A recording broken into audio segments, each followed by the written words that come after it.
Eu adoro porque Ele faz, eu adoro como Ele é, haja o que houver, sempre será Deus. Será? Gostaria de titular essa palavra como Deus sem um homem é Deus. Deus com um homem é Deus. É uma pergunta muito simples, né? Será mesmo que Deus ele não precisa do homem como essa música assim nos sugere? Será que realmente Deus não precisa do homem para produzir seus resultados na terra? Eu queria, meu irmão, meu ouvinte, antes de tudo te desejar uma tarde maravilhosa e dizer para você que viva a vida enquanto ainda temos, né? E gostaria de te levar a essa dimensão e reflexão sobre esta questão. Se Deus não precisa do homem, para que Deus colocou o homem nessa terra? Quais os fundamentos e seus objetivos, né? É uma pergunta simples. Será que mesmo Deus não precisa de mim e de você? Gostaria de fazer uma leitura aqui em Filipenses, no capítulo 2, no versículo 5, e até o versículo de número 8, e diz assim: Tende entre vós o mesmo sentimento em que houve também em Cristo Jesus, pois ele, substituindo em forma de Deus, não julgou como usurpação o ser igual a Deus, antes a si mesmo se esvaziou, assumindo a forma de servo e tornando-se em semelhança de homens, reconhecido em figura humana. Assim mesmo se humilhou, tornando-se obediente até a morte, e a morte de cruz. Esse versículo foi dado à carta de Filipenses, escrita pelo apóstolo Paulo, no século I, mais ou menos entre o ano 50 a o ano 60. Paulo ele usa um termo no grego chamado kenosis, que quer dizer auto-esvaziamento, aquele que abre mão de si mesmo e se esvazia por algum objetivo, por algum propósito divino. Então, se Deus realmente não precisa do homem, pensa comigo, pensa inteligente. Para que Deus ele largou os céus, onde ele tinha anjos que glorificava diuturnamente, homens e mulheres que vivem com ele lá em cima, até porque quem morre em Cristo, quem morre pela lei, ou quem morreu em Cristo, estão com ele. Ou seja, um reino maravilhoso, ao ponto dele mesmo dizer isso em João 14, versículo 1, não turbei os vossos corações, credes em mim, crede também no meu Pai, porque na casa de meu Pai é muita morada. Pense comigo, só um minutinho.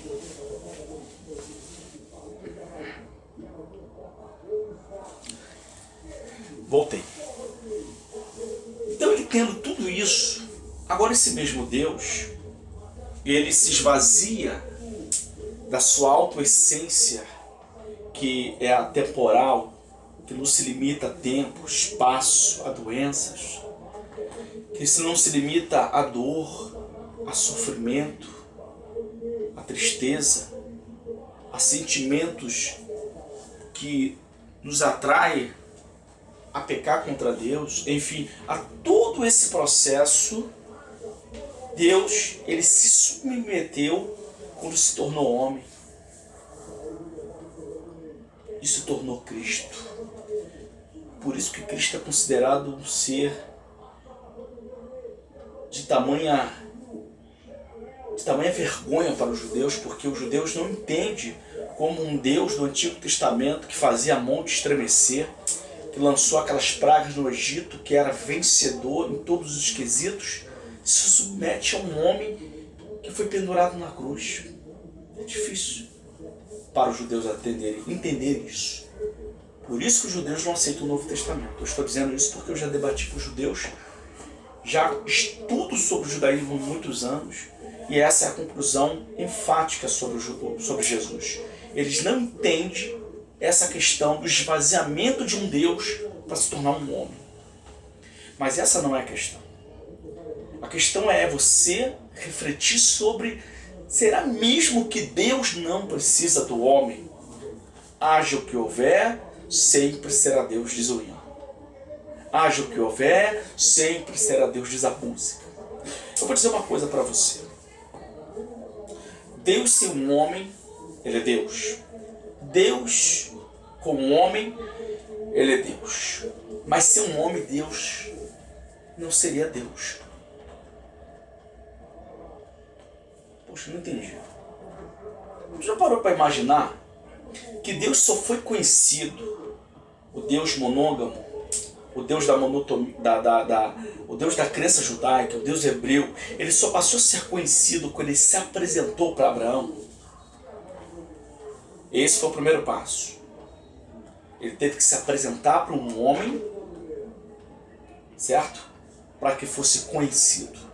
E criasse através deste homem um pacto, chamado Pacto Abraâmico.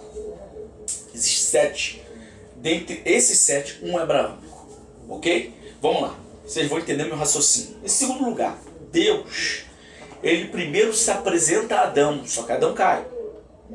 E ele faz a promessa no Éden, dizendo que através da mulher nasceria um a qual esmagaria a cabeça da serpente, mas que o diabo iria o ferir ao calcanhar. Isso era uma alusão à cruz do Calvário, certo?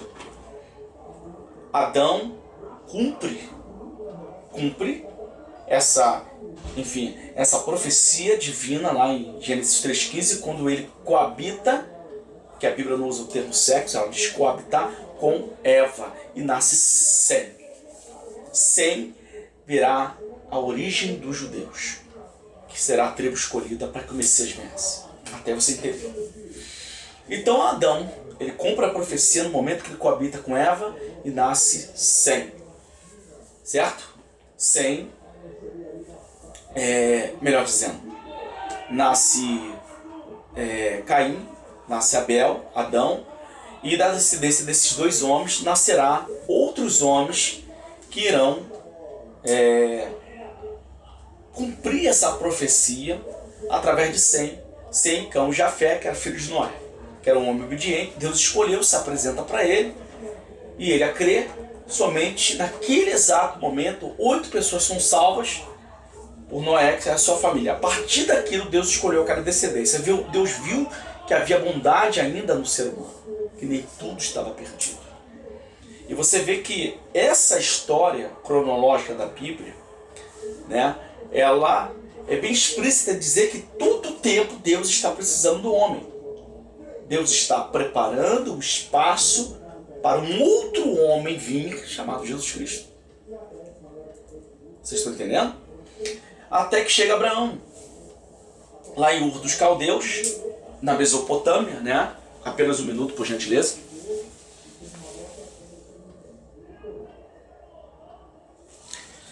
Voltei. Lá em Ur dos Caldeus, na Mesopotâmia, Deus escolhe Abraão. E Abraão é escolhido como o pai da fé. Só que é feito um pacto para que todos aqueles que adorassem a Deus, que recebessem Deus dentro do código patriarcal, deveria fazer a circuncisão, que é o corte do prepúcio, do pênis masculino, em obediência a esse pacto. Esse pacto não nasce com Moisés, ele nasce com Abraão. E Deus continua, então, escolhendo a projeção dentro da árvore genealógica de Abraão para vir um Cristo. Veja que Deus continua escolhendo um homem, precisando do homem. E em segundo lugar, Deus agora visita Moisés. Durante 4 gerações de Abraão, né, de Abraão a Moisés, nós temos 4 gerações. Simples, é fácil você contar. Você tem a geração dos irmãos de Moisés, de Abraão, perdão, os filhos de Abraão, os netos de Abraão, o tataraneto de Abraão, né? E aí você tem a geração de Moisés, que então é chamado para conduzir o povo de Israel, que era cativo durante 400 anos dentro do Egito, a maior potência bélica, estrutural, os maiores guerreiros da história, não perdia batalhas. Enfim, Moisés é chamado para conduzir o povo de Israel e tirar desse lugar esse povo para conduzir a terra prometida, que ficava muito próximo ali, né? Mesmo assim, Moisés, ele é sucumbido pela própria lei que ele cria, que ele vai legislar, perdão. E essa lei que ele mesmo vai legislar, ele é sucumbido por isso, ao ponto de dizer, lá em Êxodo, se eu não me engano, em Deuteronômio, ele diz assim, olha, a lei é difícil de se cumprir. A lei é muito complicada. E ele morre por isso lá em Berembá, quando ele peca contra Deus, ferindo a rocha 2 vezes, né, no sentido da tipologia bíblica, que é uma árvore teológica muito clara, diz que a tipologia bíblica diz que a pedra representava Jesus. E ela não podia ser ferida 2 vezes. Por isso Moisés é sucumbido. E aí o reinado de Moisés, né, toda a projeção militar de Moisés passa para Josué, e Deus ainda continua precisando do homem. E por fim, Josué é um grande homem, um estrategista de batalha de todos os tempos, um homem que venceu 7 cidades, maiores cidades cananitas da época, dentre elas uma que era conhecida como a cidade de ferro, né?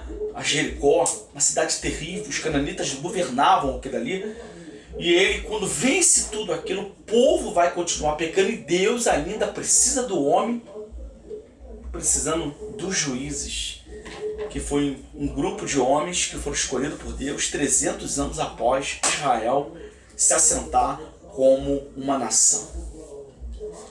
E mesmo assim, Deus continua precisando do homem.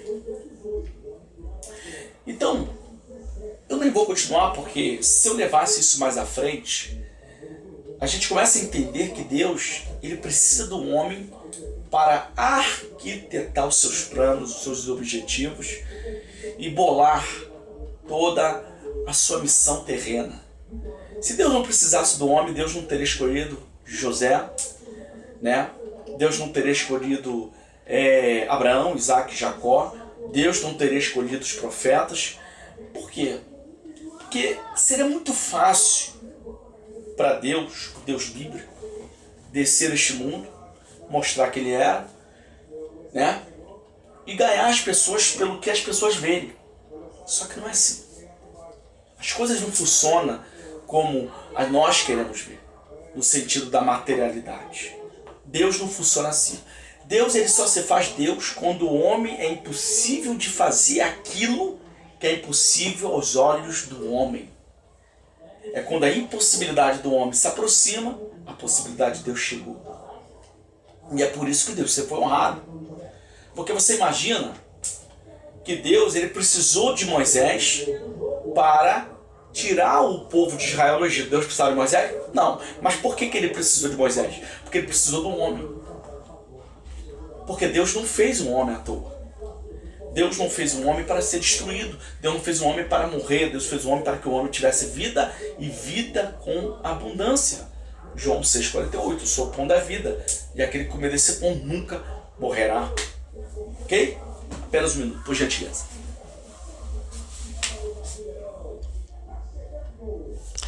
Então, voltando aqui, para resumir, se Deus não precisasse do homem, Cristo não precisava vir ao mundo. Porque Deus viu que o homem, meu amado irmão, não conseguia cumprir o plano da lei, porque era difícil. Veja comigo, a própria lei era tão complicada de se servir, que eram 613 né, códigos cerimonial, cívico, né, e espirituais, que tinham que ser seguidos à risca. E se você não cumprisse, você morria. E Deus viu que o homem não conseguia cumprir. Agora, não seria muito mais fácil Deus tomar então a frente de tudo isso, como Deus, e se assumir ser Deus, e mostrar a cara, vamos usar esse termo aí, e mostrar que ele era Deus, né? Já que ele não precisa do homem e tal. Mas ele não fez isso. Ele precisava de um plano familiar. Interessante isso. Então o que Deus faz? Deus escolhe José, um homem tímido, um homem alegre, trabalhador, um homem que pudesse assumir Maria, uma mulher pacata, virgem, deve ter uns 12 anos de idade, moça, conforme diz os originais, era moça, virgem, e ela então conhece José e começa ali a família sagrada a ser projetada por Deus, e Deus continua precisando do homem até que nasce Jesus. Só que Jesus tinha que seguir o padrão. Porque Deus não podia simplesmente pegar um barro e fazer um Cristo. Deus não podia fazer um milagre ali e vir um Cristo. Ele tinha que seguir o padrão da humanidade. Qual é o padrão? Concepção, ventre. Mas ele fez um milagre sem o sexo. Mas mesmo assim precisou de uma mulher. E se você precisa de uma mulher, a Bíblia não faz diferença entre homem e mulher no sentido, né, de acepção. Porque homem e mulher para Deus é a mesma equivalência. Porque é a mesma criação. Então Deus continua precisando do homem. Então, meus irmãos, para não me estender muito, até porque aqui é uma palavra, quando você escutar esse hino, se Deus quiser, Ele é Deus, não. Deus é Deus por você. Deus é Deus porque foi através dos homens que Ele se mostrou. Foi através dos homens que Ele mostrou ser Deus. Quer ver um exemplo? Jonas, quando estava dentro daquele navio, o navio estava ímpeto, né, sacudindo por causa do mar bravio. E quando o mestre do navio entrou no calabouço, né, ali onde o Jonatas estava, melhor dizendo, no interior do navio, ele viu o Jonatas dormindo e perguntou: quem és tu? Qual a tua ocupação? Qual foi a resposta de Jonas? Sou hebreu e temo ao Deus dos hebreus. Quando ele falou isso, qual foi a resposta? Então, teu Deus é o que destruiu o Egito? Olha aí, como é que Deus foi conhecido? Porque destruiu o Egito, que fez as maravilhas no Egito. Mas depois ele reconheceu que Deus só se fez Deus porque usou Moisés. Então estou querendo levar você ao entendimento de que nós somos preciosos para Deus. A gente escuta muita bobagem, uma bobagem sem exegese, sem hermenêutica, sabe? Sem um conhecimento específico de que de fato nós somos a maior criação de Deus. E se Deus não quisesse ser Deus através do homem, ele não teria nos mandado. E um exemplo disso, a qual somos tão importantes para ele, que a Bíblia diz, lá em João 3,15, porque Deus amou o mundo de tal maneira que deu seu único Filho, Jesus Cristo, para todos aqueles que nele creem não pereça, mas que tenham a vida eterna. Então, meus amados, Deus precisa de você. E Deus nunca poderia ser Deus se ele tivesse se revelado para o primeiro homem, Adão. E consequentemente criado o pacto abraâmico, que praticamente perpetuou tudo que nós conhecemos hoje como cristianismo. Porque o pacto abraâmico, que era o corte do prepúcio para os judeus, se representou o pacto messiânico. A ligação que nós temos através da marca de Cristo na cruz. Através da marca que Jesus produziu em nós. Porque quando pensamos em Jesus, nós lembramos daquela marca, a cruz. Por isso que lá em Coríntios, capítulo 1, versículo 18, diz: o sinal do cruz é loucura para os homens, mas para nós que somos salvos é o quê? Poder de Deus. Então nunca esqueça disso. Deus precisa de você. Até porque, para terminar e para resumir, eu vou te falar uma coisa.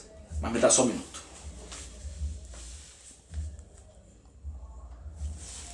Já estamos chegando a 20 minutos, que é o que eu quero. Se Deus não precisasse do homem, ele mandaria um anjo. Só que Deus sabe de um problema. O anjo tem um problema, que é diferente de nós.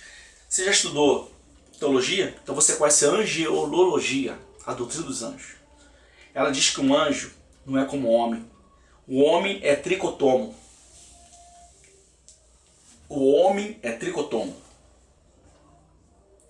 Poxa, não entendi. O homem tem 3 partes, chamada parte física, a carne, parte espiritual, o espírito, e a parte da alma, que tem os nossos sentimentos. Então, a partir disso, Deus sabe que ele tem o sentimento dos homens. Porque um homem consegue pregar o evangelho e ouvir uma rejeição. Porque a democracia que vivemos, a democracia que rege todas as nações, todos os estados, todos os municípios, toda uma sociedade nos permite a dizer algo e a pessoa aceitar se quiser. Não é como um país islâmico, você tem que escutar a verdade islâmica e se você negar você morre. Assim seria com os anjos. Porque os anjos só têm uma parte espiritual. Portanto, são instintivos, não têm alma. Então, se os anjos fossem os pregadores da verdade do evangelho, eles já tinham destruído esse mundo. Porque eles não suportariam ver a rejeição do evangelho através da boca do ser humano, da criação maior. Porque eles não foram criados como nós fomos criados. Nós fomos criados dotados de emoções, e os anjos não, eles são instintivos. Se talvez você entenda o porquê Deus nos ama tanto. E os anjos, nesse papel, lá no original do grego koiné, que é o original do Novo Testamento, eles são malak, são enviados, mensageiros, Hebreus 1,14. São porventura os anjos, ou malak, enviado para servir os herdeiros da salvação?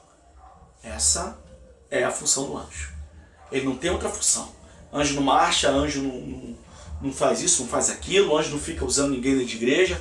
Os anjos estão aqui para nos obedecer através do poder do nome de Jesus, que é o poder maior. Então, meus amigos, eu apenas queria passar através deste momento maravilhoso com vocês, é que Deus precisa sim do homem. Porque a história bíblica, a história dos evangelhos, a história de Cristo, todo momento ele precisou de alguém. O próprio Jesus, quando comissionou os 12, ele mesmo disse, né? Lá em Mateus 28:18, todo poder foi me dado nos céus e na terra, eu vos dou poder. Ide a todo mundo pregar o evangelho. Então, não foi um evangelho universal. Foi um evangelho particular e íntimo a 12 homens, para depois se tornar um evangelho universal. Então, para vocês entenderem que Deus sim precisa do homem. E a história não nega isso. Certo? Que Deus te abençoe. Fica mais uma aula aí. E mais uma palavra amiga no seu coração. Beijo no seu coração. Fica com Deus.